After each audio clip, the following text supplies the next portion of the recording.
So in this video, we're going to look at one of the ways that you can influence by using your own eyes. And this works really well because in this country and in most of the Western world, we're overtrained in eye contact. So what that means, if we learn these skills, we can influence people with our own eyes and how we use our eyes. So an example that I always use in live training is if I say to you, look at the board, look at the board. And the chances are you're still looking at me. But if I say, look at the board, everyone turns and looks to the board. So I'm going to show you the different ways or the different points that we have that we can use our eyes. And I'm going to show you a really useful tool that you can use when you're next speaking to a client or a colleague. So at the moment, we're in 2-point communication. We're in eye contact, and this is called 2-point communication. As you can see from here, we use this for relationship. When I'm talking to you and we're in relationship, we have this 2-point communication. But if I stay in 2-point communication for too long and I keep eye contact, it becomes a bit odd. And you might think that I'm a bit weird. So what we have to do is we have to break that. And you're probably doing this naturally anyway, but you look at the floor and that breaks that. That clears the screen. So if I'm selling to you or I'm talking to you as a client and telling you about some products, I might tell you about product A and I'll be in relationship and eye contact. Then I'll clear the screen and I'll tell you about product B. And that might work in a way that I'll tell you about candidate A, clear the screen, and then I'm going to tell you about candidate B because candidate B is much, much better. And that's the one that I really want you to interview. So that's eye contact, that's point 2. And point 1 is where we clear the screen.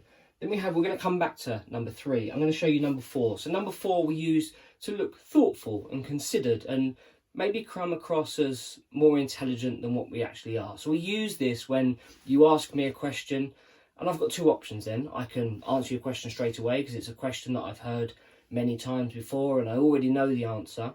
Or I can look up to the stars and I can be considered and thoughtful and maybe nod for a second and then come back into relationship and deliver my answer. So this helps me to be more considered or thoughtful. There's another way that we can use that we come onto in another training where we can use it to redirect or divert a question that we don't want to hear from. But then the third point of communication, this one here, visual and uncertainty. And this is the one I want to look at properly today because I think it'd be really useful for you. So this is where we use, I always give the example that if I'm going into a client meeting and maybe I've sent you some CVs or I've sent you a proposal, quite often what will happen is you'll go in and you'll say, oh, what did you think of my proposal, Mr. Client?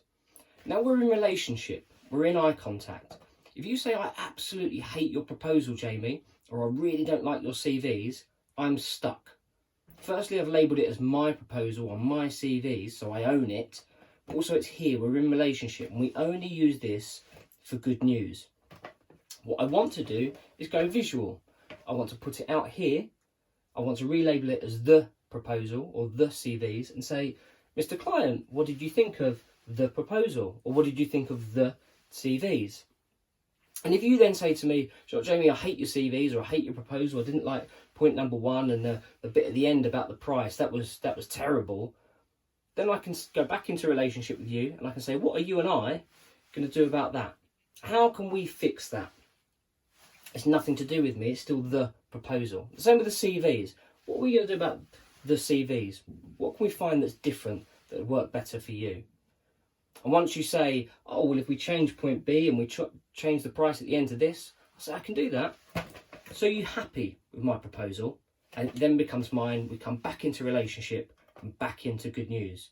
But the minute there's uncertainty and you're not sure the reaction you're going to get, keep it out here in 3-point communication. This is a really useful training technique. I could talk about this for a really long time, but I hope that little snippet has been useful for you.